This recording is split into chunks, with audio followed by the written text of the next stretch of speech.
কিরে যায় নামাজে যাবি না? না রে বন্ধু, আমি নামাজে যেতে পারবো না।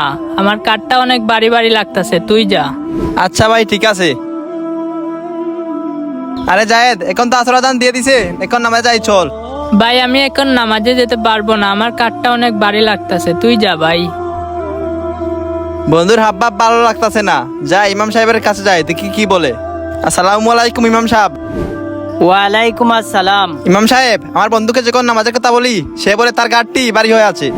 এখন আপনি কিছু একটা করেন। তোমার বন্ধু এখন কোথায় আছে? রেলগেটের সামনে আছে, চলেন। ইমাম সাহেব, এই যে আমার বন্ধু।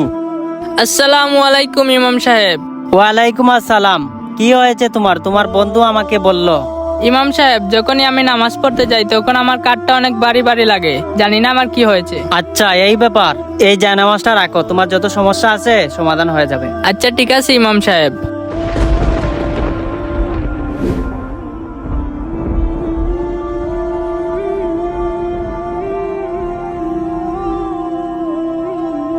না না না, নামাজ পড়িস না, নামাজ পড়িস না, না।